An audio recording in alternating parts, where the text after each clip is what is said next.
하겠습니다. 먼저 사도신경으로 함께 고백하시겠습니다. 시작. 나는 전능하신 아버지 하나님 천지의 창조주를 믿습니다. 나는 그의 유일하신 아들 우리 주 예수 그리스도를 믿습니다.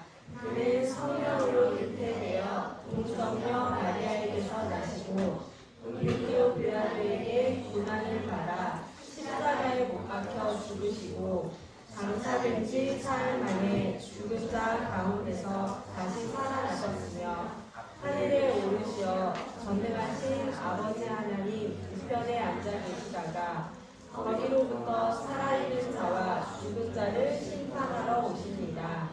나는 성령을 믿으며 거룩한 공교회와 성도의 교제와 죄를 용서받는 것과 몸의 부활과 영생을 믿습니다. 아멘. 피해 찬양팀 나오셔서 찬양하겠습니다.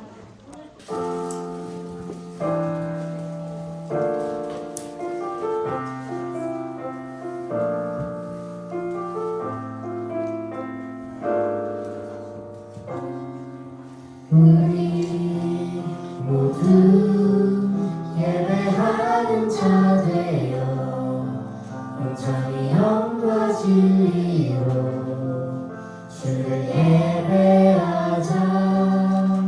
주가 우리와 함께 영원히 함께 하시고 마르지 않는 샘물로 우리 채우시리.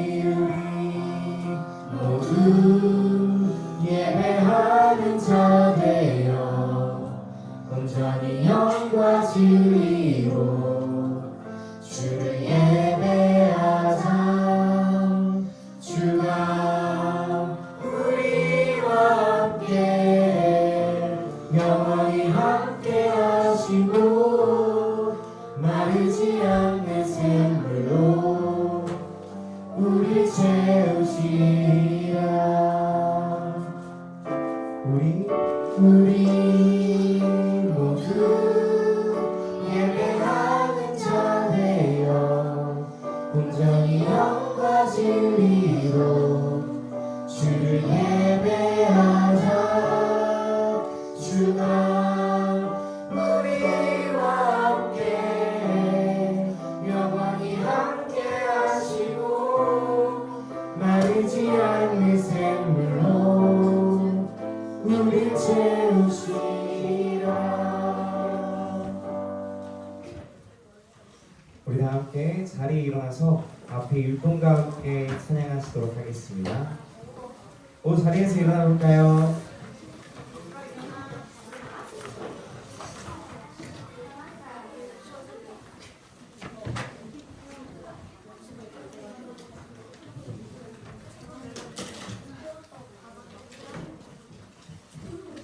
네, 좋아요. 의자에 걸터 줄 알고 한번 일어나 볼까요? 우리 찬양팀 주성씨.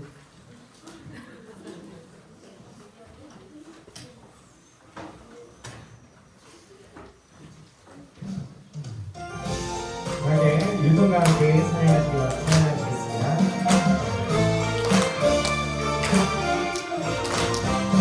하나님을 찬양하기 위해 지어주니 하나님을 위해 나 찬양하네. 찬양할 때 내 영혼 기뻐 춤을 추네. 노래할 때 내 영혼 감사로 기뻐 뛰네. 찬양합니다 내 아버지. 감사합니다 날 구원하신 내 곳에 사는 동안 하나님만을 찬양해.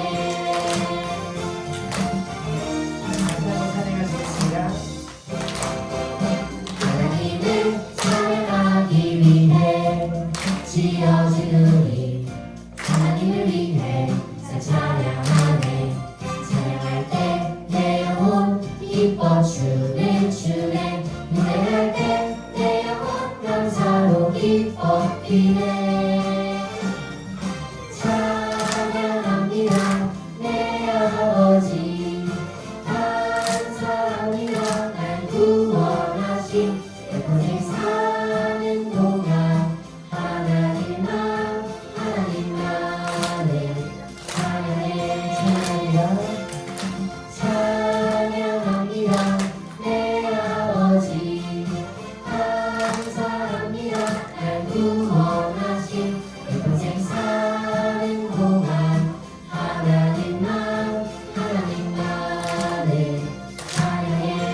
순간들도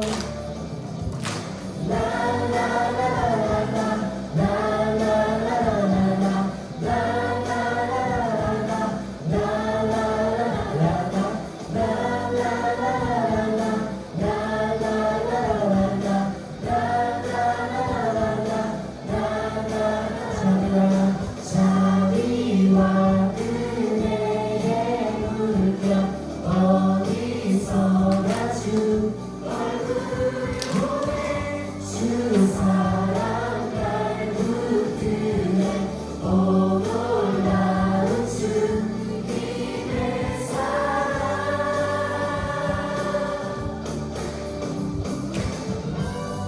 다시 한번 찬양하겠습니다.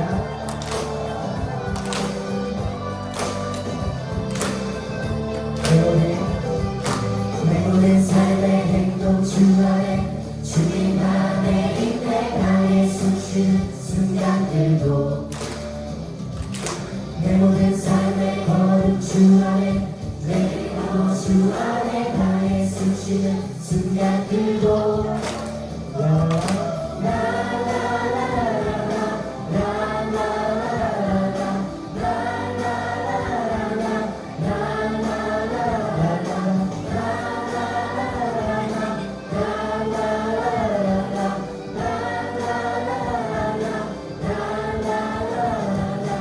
자비와 은혜의 물결 어디서나 주 얼굴 보내 주 사랑 날 붙드네 오 놀라운 주님의 사랑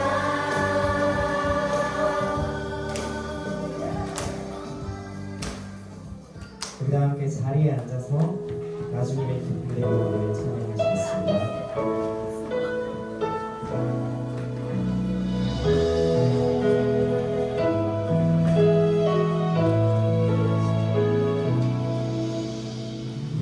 나주님의 기쁨 되길 원하네 내 마음을 새롭게 하소서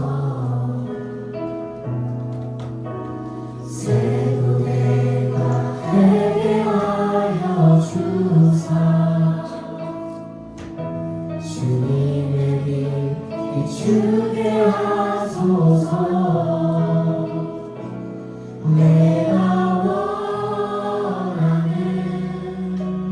한 가지 주님의 기쁨이 되는 것 내가 원하는 한 가지 주님의 기쁨이 되는 것 다시 한번 찬양하시겠습니다. 겸손히 내 마음 드립니다 나의 모든 것 받으소서 나의 어깨 끝에 씻어주사 주의 길로 행하게 하소서 내가 원하는 한 가지 주님의 기쁨이 되는 것 내가 원하는 한 가지 주님의 기쁨이 되는 것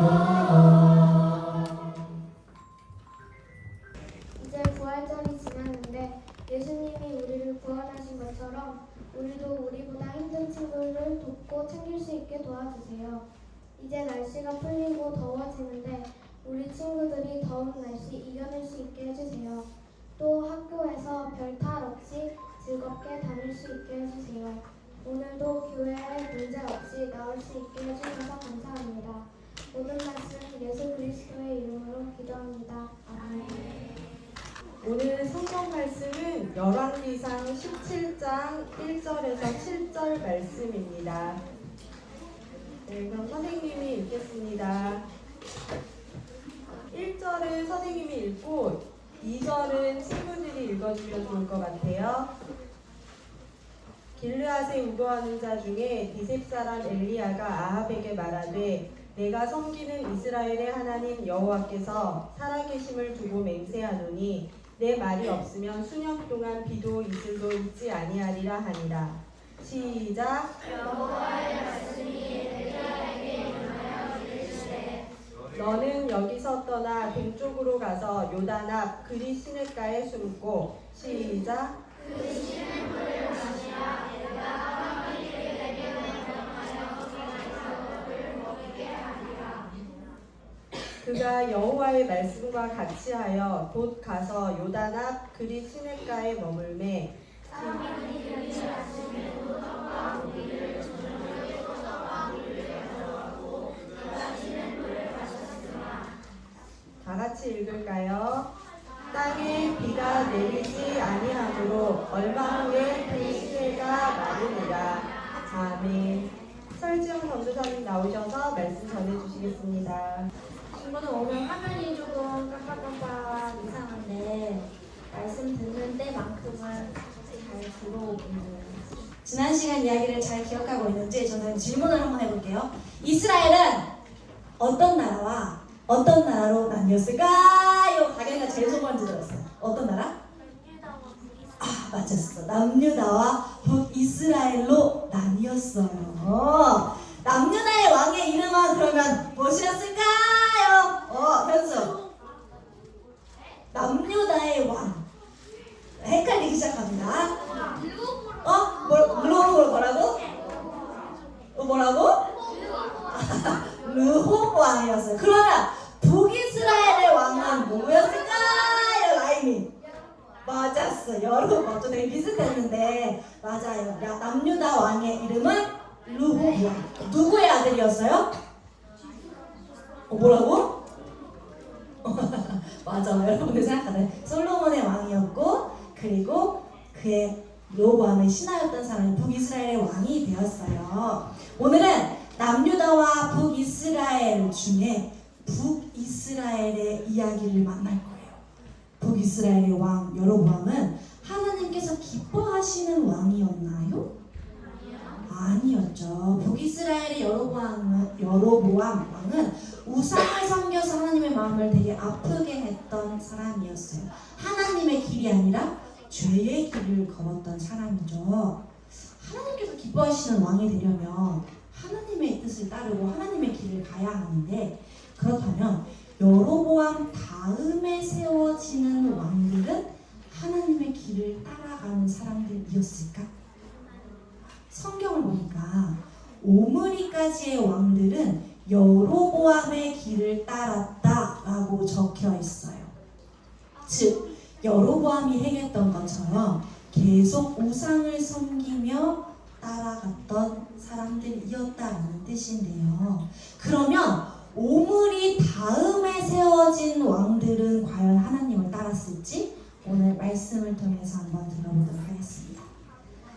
여기서 퀴즈. 6대 오므리 왕 다음의 왕의 이름은 무엇이었을까? 여기 앞에 글자가 이렇게 겹쳐져 있어요. 뭐라고? 뭐였을까? 대왕? 정답은? 7대 왕 아합. 이름이 아합이었습니다. 아합은 6대 왕 오므리를 이어서 북이스라엘의 7대 왕이 되었는데요. 어떤 길을 걸어갔을까? 오므리의 길을 따라서 성경에 기록된 것처럼 여로보암의 길을 따랐다라고 적혀 있을까? 아니면 마음을 돌이켜서 하나님을 신실하게 믿었던 반전의 왕이었다라고 써 있을지 오늘 말씀을 들어보도록 하겠습니다. 성경에는 아합을 가리켜서 이렇게 적혀 있어요. 우리 함께 읽어보겠습니다. 시작! 오므리의 아들 아합이 그의 이전의 모든 사람보다 여호와 보시기에 악을 더욱 말씀을 읽어보니까 아합이 어떻대요? 이전에 오므리 왕까지 여로보암의 길을 따랐더라 라고 기록되는 왕들보다 더욱 하나님을 배반하고 미워했던, 악을 더욱 행했던 사람이래요. 아합 왕의 아버지 오므리와 이전의 왕들도 죄의 길을 걸어서 하나님의 길을 떠나서 하나님의 마음을 굉장히 아프게 했던 사람들인데, 아합 왕은 이전의 왕들보다도 더욱 하나님의 마음을 아프게 행했다고 하는데, 심지어 아합이 결혼했던 이방 여인 이세벨도 우상을 섬기면서 죄를 지었어요. 아세라 신을 섬기는 사람들이었는데요. 이제 어떻게 하면 좋을까? 이대로 모든 백성들은 하나님을 잊은 채 우상을 섬기면서 살아갔을까요? 하지만 이 상황을 지켜보고 계시는 분이 한 분 계셨으니 모든 상황을 아시고 해결하실 유일한 분, 친구들이 아는 분 누구예요? 누구? 모든 상황을 보고 해결하실 유일한 분, 만군의 주 여호와 하나님이 계셨어요. 하나님께서는 북이스라엘을 그대로 두지 않으시고 우상을 섬기는 아합 왕에게 한 사람을 보냈어요. 누구냐면 바로 선지자 엘리야예요. 하나님의 사람 엘리야는 하나님의 명령을 따라서 아합 왕을 찾아갔어요. 과연 하나님께서는 왜 아합 왕에게 엘리야 선지자를 보내셨을까요? 혹시 아합 왕을 된통 혼내주려고 엘리야를 보내셨을까? 왜 보내셨을까? 이 시간 하나님께서 엘리야를 보내신 이유를 알아볼 건데요. 엘리야가 아합 왕에게 찾아가서 어떤 행동을 했는지, 하나님께서 엘리야를 부르신 이유는 과연 무엇이었을까요? 그 이야기를 한번 들어보겠습니다. 엘리야 선지자는 아합 왕을 찾아갈 때 한 가지를 들고 갔어요. 그냥 찾아간 게 아니라 한 가지를 들고 갔는데 뭘 가지고 갔냐면 지팡이 그거 뭐야, 더 중요한 거, 하나님의 말씀을 들고 아합 왕을 찾아갔어요. 왜냐하면 하나님께서 아합 왕에게 가서 엘리야에게 하나님의 말씀을 전하라고 하셨기 때문인데요. 가서 엘리야가 우상을 섬긴 아합 왕에게 이렇게 이야기했어요. 내가 다시 명령할 때까지 이 땅에 비는커녕 이슬도 내리지 않을 것입니다. 땅에 비가 안 오면 어떻게 돼요? 가뭄이 와요. 그럼 땅에 가뭄이 오면 어떻게 돼요? 곡식이 자랄 수 있어요? 없어요? 없어요. 이 사람들이 유일하게 먹고 살 수 있는 곡식이 자라지 않기 때문에 사람들은 굶어서 죽는 상황. 근데 단순히 그냥 비가 안 내릴 거야 라고 이야기하는 거는 이 땅에 비가 안 와서 그냥 조금 갈라지고 마는 정도가 아니라 죽음이 임할 거야 라고 하는 경고였어요. 그러면 이 이야기를 들은 왕으로서 이 이야기를 들었을 때 어떻게 해야 될까? 그냥 마음대로 하나님이 말씀하신 방법 상관없이 내가 우상을 따르는 대로 하나님 상관없어 라고 살아야 할까? 아니면 그 말을 듣고 하나님이 원하시는 대로 그 발걸음을 옮겨야 될까요? 엘리야를 보내신 하나님의 이유가 있어요. 분명히 하나님의 말씀을 따르라는 뜻이었는데 아합 왕은 이 이야기를 듣지 않았어요. 그러나 세상에는 정말로 하나님이 말씀하신 대로 가뭄이 임했고 엘리야의 말처럼 빗방울 하나, 이슬 한 방울도 내리지 않았어요. 물도 없고 먹을 것도 없고 사람들이 굶어 죽는 때가 오기 시작했죠. 아합 왕은 엘리야를 찾아야겠다고 생각했어요. 그런데 과연 엘리야가 어디에 있었을까? 하나님께서 아합 왕을 피해서 엘리야에게 그릿시네가로 갈 수 있도록 하셨어요. 꼭꼭 숨어서. 왜냐하면 아합 왕에게 들키면 그런 예언, 섬뜩한 예언을 한 엘리야는 죽임을 당할 수도 있었기 때문에 하나님께서 엘리야를 보호하시기 위해서 그릿시네가로 보내신 거예요. 그런데 꼭꼭 숨어 있으면 엘리야는 뭘 먹고 살아요? 가뭄이 와서 곡식을 얻을 수도 없는데 엘리야가 죽게 되는 건 아닐까? 그런데 무슨 물을 먹고 살까? 하나님께서 그런 엘리야를 보시고 보내줄 사람을 구했어요. 누구를 보냈을까? 어떻게 이렇게 잘 알아? 맞아. 하나님께서 누군가를 보내셔서 엘리야에게 먹을 것을 주셨는데요. 그거는 바로 우리 친구들이 말한 대로 까마귀였어요. 하나님께서는 까마귀를 통해서 엘리야를 먹이셨어요. 깜비마리로스. 까마귀가 엘리야에게 음식을 가져다 준 건데요. 엘리야는 그리 시내가에 있는 물을 먹고 까마귀가 물어다 주는 음식을 먹으면서 살 수 있었어요. 그런데 그러던 어느 날에 그리 시내가까지 가뭄이 찾아왔어요. 그리 시내가의 물도 모두 마르게 되어서 사람이 뭐가 없으면 죽어요? 물이 절대적이잖아요. 그런데 그 물을 먹으며 살았던 엘리야에게도 마실 물이 없게 된 거예요. 그때 하나님의 말씀이 엘리야에게 또다시 찾아왔어요. 엘리야야, 이제 사르밧으로 가라. 그곳에서 한 과부를 만날 것인데 그 과부가 너에게 먹을 음식을 줄 거야 라고 이야기하셨어요. 그래서 하나님의 사람 엘리야는 또다시 하나님의 말씀에 순종해서 두벅두벅 사르밧에 있는 과부를 만나러 갔어요. 엘리야는 여인에게 자신에게 먹을 것을 좀 주십시오 라고 이야기했어요. 그러나 가뭄이 찾아왔기 때문에 이 여인에게도 먹을 것이 없었거든요. 이 과부, 남편을 잃은 이 여인은 아들과 딱 한 번 먹을 만큼의 그 가루와 기름만 있었는데 엘리야가 이 과부에게 찾아가서 자신이 먼저 먹을 수 있도록 해달라고 하는 거예요. 왜 그랬을까? 왜 이런 말을 했을까요? 욕심이 많아서 가난한 사람의 먹을 것까지도 다 훔쳐 먹으려는 것이었을까? 엘리야의 생각은? 왜 이런 말을 했을까요? 왜냐하면 엘리야는 하나님이 그렇게 인도해 주실 거라고 하나님의 신실하심을 믿었기 때문이에요. 나에게 까마귀를 보내서 음식을 주셨던 하나님께서 이 사르밧 과부에게도 하나님의 아름다운 역사를 이루실 것이라고 믿었기 때문에 그 믿음을 가지고 이 여인에게 그 여인이 가지고 있는 가루 조금, 기름 조금을 음식을 만들어 가지고 와서 나에게 먼저 주십시오라고 이야기했던 거예요.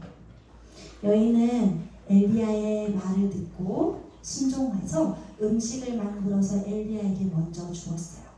이제 여인과 아들에게는 단 한 방울의 기름도 아주 조금의 가루도 남지 않은 상황이었죠.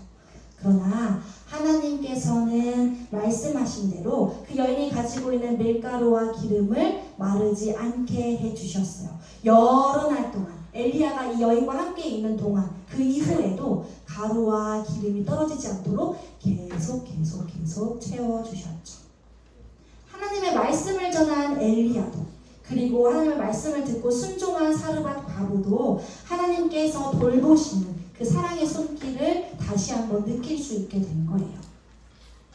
그러면 하나님께서 엘리야를 부르신 이유는 무엇이었을까요? 하나님께서는 무엇을 전하게 하시려고? 뭐를 가지고 갔다고 했어요? 하나님의 말씀을 전하게 하시려고 누구를 부르셨어?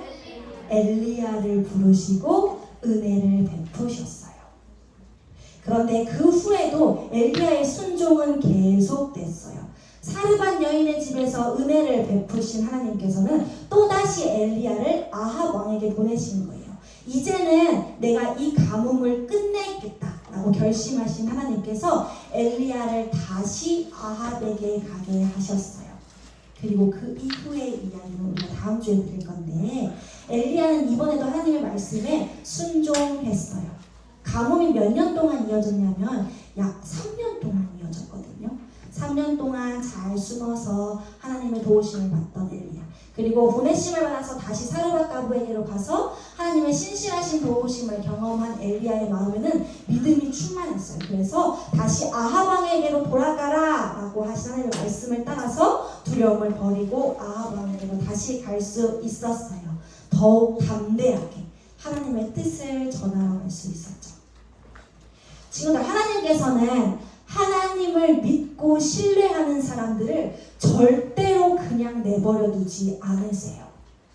어떤 상황에서도 그를 끝까지 돌보시고 책임지신다는 것을 오늘 말씀을 통해서 우리에게 가르쳐주고 계시는데요. 엘리야가 가뭄을 몇 년 동안 기다렸다고요? 3년 동안 기다렸어요. 365 곱하기 3 하면은 1000일이 더 넘는 시간, 1100일 가까이 되는 그 시간 동안 엘리야가 숨어서 지내면서 또한 사르밧 과부를 만나면서 그 세월을 보내면서 이게 너무 길게 느껴져서 하나님 진짜 내가 믿어도 되는 건가? 어느 날 갑자기 아합 왕이 나를 쳐들어와서 죽이면 어떡하지? 내가 진짜 눈에 보이지 않는 그 하나님을 믿는 믿음 가지고 살아가는 게 진짜 맞는 걸까? 하는 생각이 들었을지도 모르겠어요. 세월이 너무 길게 느껴지는 탓에 누구라도 중간에 포기하고 싶은 마음이 들 거예요. 그런데 그 시간까지도 하나님 앞에서 믿음으로 기다리고 순종하면 하나님은 반드시 하나님의 방법대로 그 사람에게 갚아주신다는 것을 우리 말씀을 통해서 알 수 있어요. 엘리야가 그리시네가에 있을 때 누가 먹을 것을 갖다 줬다고요? 까마귀. 사람도 아니고 까마귀가 갖다 줬대요. 우리 친구들이 오늘부터 이 땅에 가뭄이 있을 거야. 너의 집에 먹을 것이 떨어질 거야. 너는 짐을 싸고 내가 명령한 곳으로 가도록 해. 너희들이 아무것도 모르는 저 첩첩산중 산속에 들어가서 내가 너희들에게 가라고 하는 곳으로 가도록 해. 라고 해서 갔을 때 우리에게 까마귀가 온다면 믿을 수 있겠어요?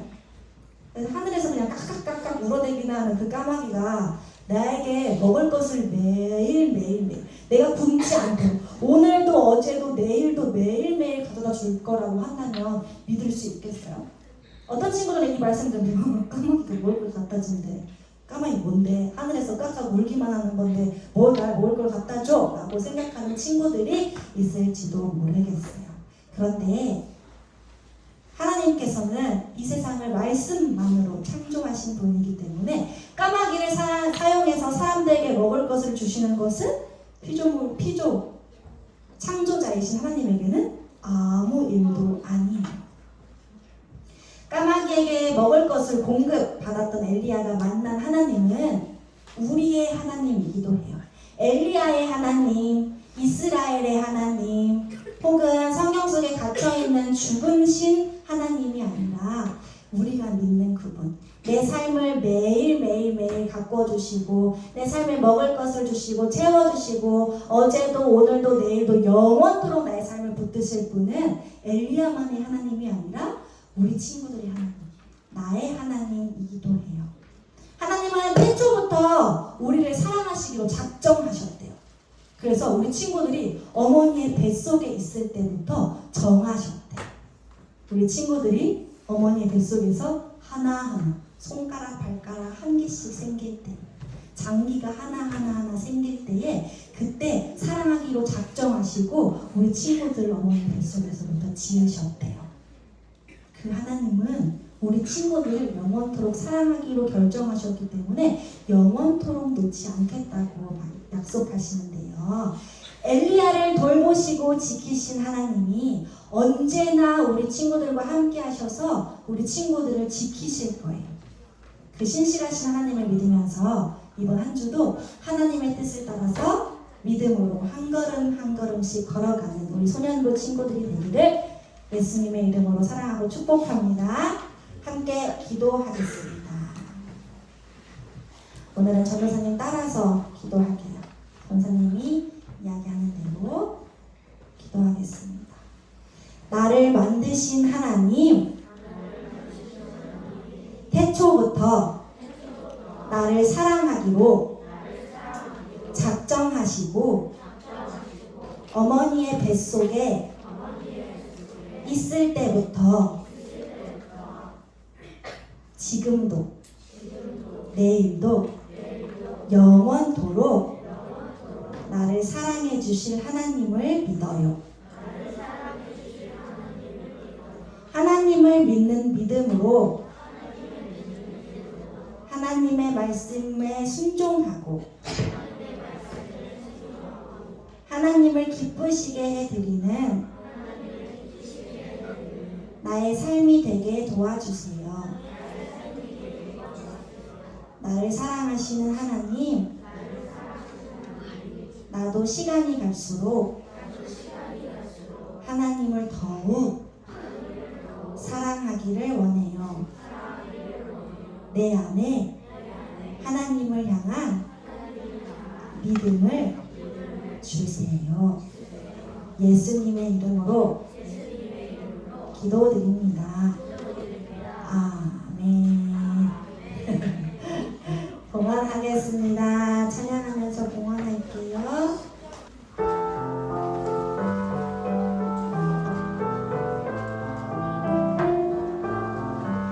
지금 내가 가진 것을 하나님께 드립니다. 하나님 나라 위하여 아름답게 쓰이는 예물이니 즐거운 감사한 마음으로 하나님께 드립니다. 다시 지금 내가 가진 것은 하나님께 드립니다.